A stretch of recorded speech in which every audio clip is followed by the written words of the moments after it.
Minusta on aika erikoista,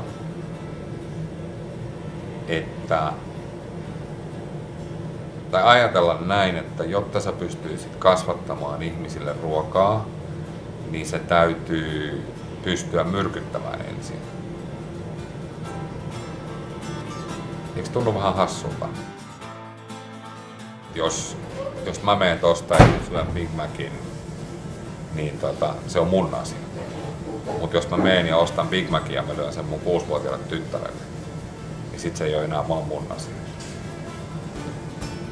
Sanotaan näin, että jos sulla on vaihtoehto syödä antibioottilihaa tai antibiootitonta lihaa, niin miettimättä sekuntiakaan, niin kumman sä valitset. Sen pitäisi olla aika selkeä valinta, jolloin ainoa miksi ihmiset äänestävät lompakolla, ehkä ainoa miksi ihmiset äänestävät lompakolla eri tavoin kuin mikä on se spontaani reaktio, että mähän syön antibioottia, jos mä oon kipeä. Miksi mä söisin antibioottia lihassa, kun mä en ole kipeä? Tai miksi mä söisin semmoista lihaa, missä on antibioottia, kun se eläin ei ole ollut kipeä? Se on niinku ihan täysin absurdia, eikö vaan? Niin ehkä ainut, minkä takia ihmiset äänestää lompakolla ostaen GMOta tai muuta höpö, sitä sun tätä matskua, on se, että ne ei ajattele.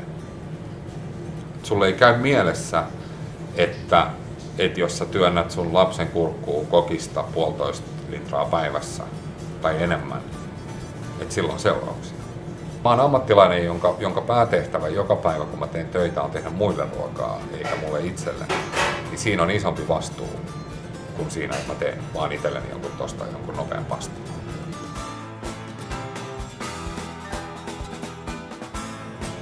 Mehän siis avattiin 2010. Ja kun me avattiin 2010, niin ei se ole aina niin kuin automaattista, että luomu on niin kuin kaikkien mielestä hyvä juttu. Että se saattaa olla jopa kirosana. Eiks niin? Mistä me oltiin aika valmiita siihen, että nyt tulee niin kuin joka tuutista. Toiset tykkää, toiset ei, ja sitten keskivertojengi on silleen, että on ihan sama, että sieltä saa ruokaa. Mä menin sinne, minne muut ei ole mennyt. Niin? Eli kun mä ostin raaka-aineet luomuna, niin yhtäkkiä mä huomasin, että mä en toimikaan tukkureiden kanssa, vaan mä toimin niiden viljelijöiden kanssa. Ja se on ollut ihan niin kuin massiivinen se inspiraatio, mikä on tullut sieltä. Mutta kaikki lähti siitä, että tehdään jotain, mitä muut ei ole tehnyt. Mennään sinne where no man has been before. Raaka-aineessa mun mielestä kaikista tärkein on se, niin kuin, se laadun lisäksi on se hetki.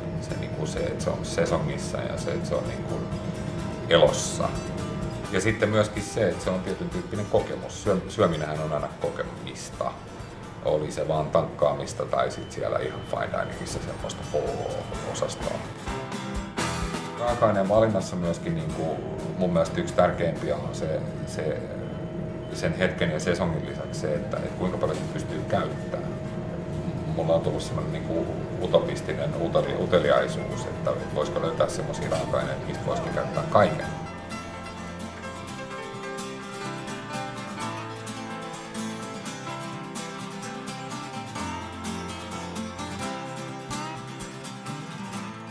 Se innostus, millä me lähdettiin tähän, mistä aina asiakkaat sanoivat, että pidä toi.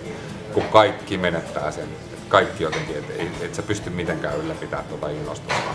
Niin se on yksi asia, mistä mä saan varmaan niin kuin henkilökohtaisesti eniten palautetta, että sä oot vaan niin innoissaan tosta jutusta, että on motivoivaa ja mahtavaa energiaa tuovaa myös niin kuin asiakkaalle nähdä, että joku on noin innostunut omista hommistaan.